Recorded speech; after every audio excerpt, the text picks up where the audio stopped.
What's popping on? It's your boy D-Mar, aka D-Ron. So back with another video. So I am going to be doing my late, out of date Clash in Italy 2026 review. Now, I have told you guys about a week ago, or even else several days ago, that I was going to be out of town this last weekend because I was on vacation with family and I had a good time. And yeah, even though I had thoughts of not going, but I still ended up going. And I will say I did have a good time, seeing family and all of that. But yeah, and I did watch Clash in Italy yesterday, and I was gonna make a video about it yesterday, but honestly, I just came back yesterday and I did not have the right energy to even make a video. So yeah, that's what I'm gonna be doing. So Clash in Italy. Honestly, Clash in Italy wasn't like, I'm not gonna say it was bad or great, but I will say the show was, it was just kind of like, okay, this PLE was just nothing but several rematches, same as prior from Backlash. So it wasn't really nothing exciting, but a couple matches I actually did enjoy was Brock Lesnar and Oba Femi, and of course Roman and Jacob, which nothing really that exciting, but they did some cool spots in the match that which I thought was cool. But yeah, but I will get all into the matches. And before we get any of that, so you have not already yet, please go ahead and subscribe to the channel. You have not already, follow me on social media, turn on notifications, because I will be posting every single week. So without further ado, let's get straight into this. So the first match of the night, the show started on Sunday, so it was on during earlier in the day. So the first match was Cody Rhodes, Gunther. Well, Cody ended up defeating Gunther for the undisputed WWE title. Honestly, like I said, I don't know why Gunther. I said a while back, about a week ago, that I did not really too much care about this match, or even else why Gunther even going after Cody, or even else or why Gunther is even wanting the WWE title, and he's supposed to be called this career killer. But honestly, I didn't really too much care about the match, but at least it was somewhat good. Here's I'm gonna point out here.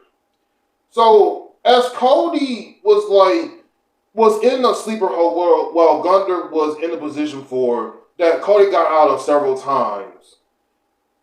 The end of the match where Cody did a crossroads and then Gunther's foot was under the bottom rope, not on the rope, but underneath the bottom rope. And then all of a sudden that the referee did not see it. So they just gonna pretend like, oh, we did not see Gunther's foot on the bottom rope. So they count to three, and that's how the match ended. And Gunther ended up throwing a tantrum. No, not a tantrum, but he's over here raging and getting so worked up with how the match ended. Which honestly, in my opinion, I feel like somebody like Nick Aldis or Adam Pearce could have just came out and just restarted the match. Because honestly, that was was just a dumb finish in my opinion. And honestly, I'm getting sick and tired of WWE just keep on protecting Cody Rhodes for no reason. Like they want to keep Cody Rhodes protected, but Cody could take a loss here. I really do not understand what we're doing here. The only time Cody could have lost the WWE title was at WrestleMania to Randy Orton, but that wasn't going to happen. The same could have happened last Sunday when he beat Gunther, but that didn't happen. But I don't know if this is gonna lead to another rematch of where Gunther.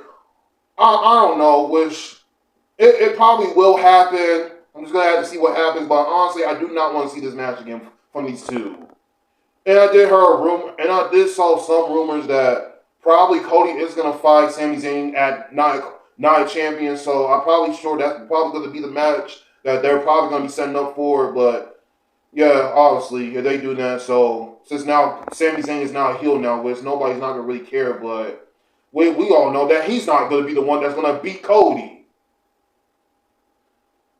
But we're just gonna see how this plays out. But I didn't really too much care about this match, so yeah. So the next match.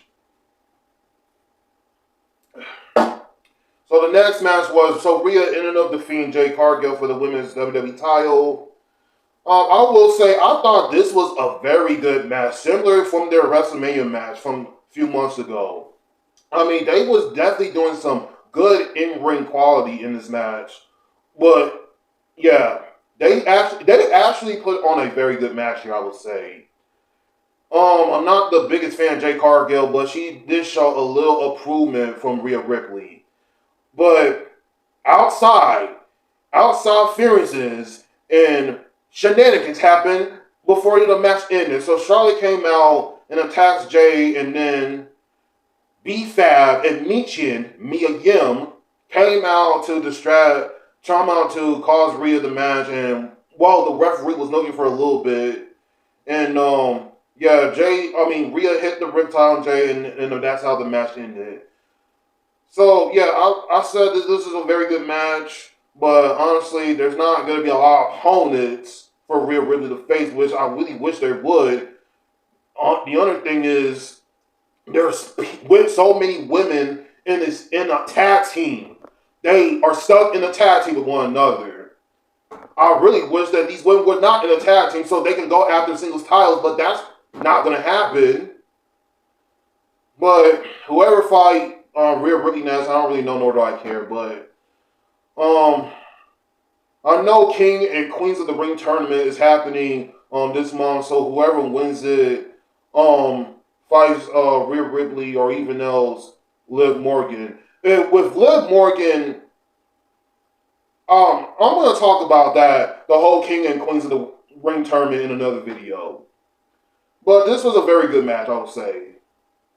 So next match, so Brock Lesnar ended up defeating Oba Femi. I would have wished Oba Femi would have won this match, but Brock did not waste no time trying to defeat Oba Femi. Like, you know, I would have wished that they would have kept Oba Femi's momentum the way it was. Like I feel like Oba should not even took a loss here, and I'm going to explain why in a little bit. So, the Italy crowd in Italy, I mean, they were chanting a lot of stuff throughout the whole show. They were chanting over everything that I have no idea what they was chanting for, and I couldn't understand what they were saying. But I mean, they were chanting just about everything. Even when Brock Lesnar came out, they were over here singing along to his theme song, and of course, Oba Femi when his music hit, and everybody's chanting Oba, which Oba Femi is over. He's so over. The thing is with Oba Femi, like, I would have wished that he would have beat Brock Lesnar in this match again. But he ended up taking a loss, which I don't really get, but I'll get to the end. So, during the match happened, so Brock Lesnar did not waste no time. He did not waste no time of, going after Oba Femi when the bell rings. And already Brock hits on F5 and Oba kicks out. And then Brock does another F5 on the announcer's table, and Oba just completely just got straight back up. And then Brock hits another F5, which was the seventh one. He hit 1, 2, 3, 4, 5, 6, 7 F5s on Oba Femi, and then Brock just ended up beating him.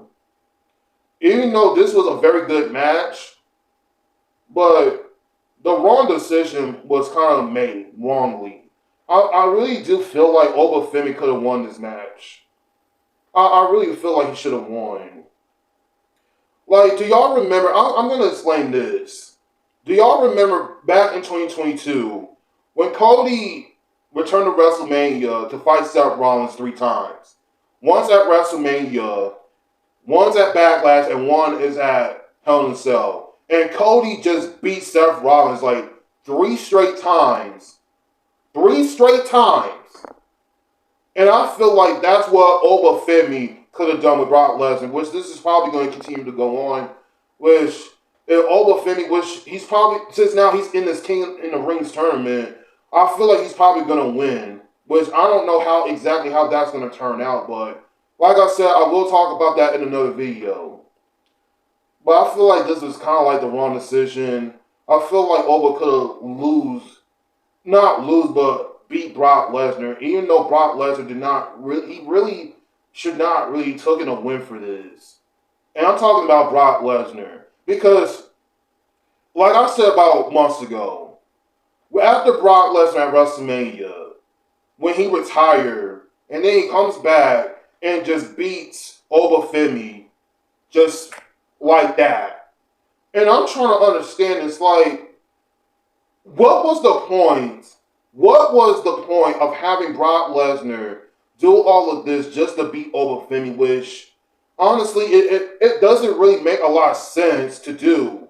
It really does not make a lot of sense. So, honestly, they're going to probably do this again, probably at non-champions, I guess, or if they're not going to do it, then they're probably going to save it at SummerSlam. If Oba Femi wins the King of the Ring tournament. I'm going to have to see. So, next match. Is Sol Ruka ended up defeating Becky Lynch for the women's IC title. I didn't really too much. I mean, I will say the match was kind of like decent, but at the same time, I didn't really care for it because, you know, if you guys remember last week before Clash in Italy, they were supposed to have a match where Becky Lynch and Sol Ruka it was supposed to be a non-title match, and it ended up in a DQ. But I don't even know why they even did this match if they were gonna do this at Clash in Italy, or where you could have just put the women's IC title on the line, and that's what they did. But it was announced before Clash in Italy, so honestly, it did not make any sense to even do the match in the first place. If you really wanted to do this match in Clash in Italy, of where you would have had Becky beat Sol Ruka, or Sol Ruka will beat Becky Lynch. And don't get me wrong about Sol Ruka. I mean, she is a good female talent, and she could definitely go in the ring. But for over the last few weeks of how she's been botching her finisher, the soul snatcher, of what she calls it, she has been botching it a couple of times in the last 3 weeks. I mean, don't get me wrong. The soul snatcher is a cool move, but she has been botching it like a couple of times. And when I saw that she did it on Becky Lynch, it didn't feel like, to me, it didn't feel like connected being like the whole thing of the move. I mean, somewhat of the move, it feels kind of connected. But in the last 3 weeks of how she was doing it, it feels completely botched. But yeah, so I do feel like she do need a better finisher. I mean, the soul snatcher could be her finishing move. For her finisher, I really don't know what her finisher could be, but in my opinion, I feel like she needs a better finisher. But she ended up defeating Becky Lynch for the Intercontinental title, and I will say congrats to her winning the IC title, even though I did not really care. But I mean, I will see where her title reign goes, since now she won it, even though she just came on the main roster not too long ago. So hopefully, I'll see where this goes with her Intercontinental title reign. So congrats to Sol Ruka. And in the final match of the main event, Roman Reigns ended up defeating Jacob Fatu in a tribal combat for the world title. Now, here's my thing. For whatever they've been doing for the last 3 weeks, honestly, this was already kind of getting stale with everything with Roman and the bloodline, trying to re-advance it. And now Jacob, being part of the fray here, trying to be the tribal tree, trying to be like Roman. And, he's doing all the stuff, like trying to do things, trying to win the world title, be tribal chief, and also be world champion. But before I get into the match, though, I feel like, to me, man, I feel like WWE has completely just emasculate or vanquish Jacob's character as a Samoan werewolf. And the reason why I said this is because, after Jacob defeated Drew McIntyre at WrestleMania, I would think that Jacob will be doing something differently, go after the IC title with or the U.S. title, but he already won the U.S. title. I would have preferred for Jacob to just go after the IC title. But in my opinion, I feel like it was too soon for Jacob to be in the main event picture. I would have wished that he would have been part of King of the Ring, Money in the Bank, whatever, to actually get a shot, being world champion. And to me, I feel like they're doing this way too early with Jacob. But in this match here, I mean, they did a lot of things. I mean, I didn't really too much care about the rivalry because with the whole bloodline stuff, it is kind of getting been stale and repetitive. But I won't say that this match with the tribal combat, and honestly, and here's my thing with tribal combat. They really did not, in the first time they even did tribal combat when it was Roman and Jay did tribal combat. And they did not even explain of like what the rules are or the stipulations of tribal combat was. Because tribal combat is like basically a no-holds bar or a street fight of those type of stipulations. But it was most likely the Olafala that Roman Reigns always comes out with. And that's what it was for. I mean, Roman and Jacob did some cool spots in this match. And I thought it was cool. I mean, Roman, though, still steps at Jacob. And, as Jacob, as like the dominant beast of like this monster wrestler he is, I would have thought that Jacob would have beat Roman for the world title. But I'll get to that in a second. But they did some very cool spots here. I did like how Jacob was about to do a pop-up Samoan drop, but Roman countered into a Superman punch. And, Roman took off the exposed turnbuckle pad, and then he's bashing Jacob's head into it, and like multiple times. And Jacob, like, of going to the spear. Like, there was a spot that where Roman did the spear on Jacob through the table, and Jacob just got right up. And then Roman did the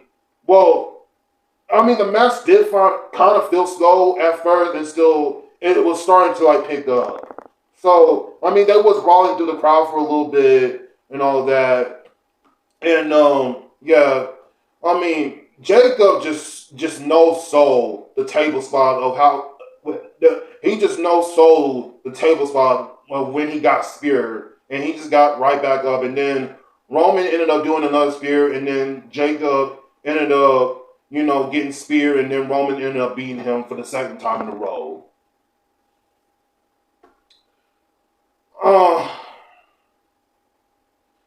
I feel like Jacob could have won here. But like I said, I feel like they did this way too early with Jacob. And they should have just waited for this to just be, like the right time to do Roman and Jacob. And they're fan related, but this was just too early. So now Roman is like 3-0 in tribal combat now. First it was Jay, then it was Solo, and now Jacob. And now Jacob now has to fall in line with Roman. With Roman in the bloodline now, he has to acknowledge the tribal chief now. And then after the match was over, the MFT Solo and Tamatonga and Tongalola was behind the barricade watching this, and honestly, I don't know why they're even there. I honestly do not know why they're there for, but they was there, but it does not make no sense. But and that's how the show ended. I did not have a problem with the show. It's just the problem is it's like the same matches that we have seen already, even like before with WrestleMania.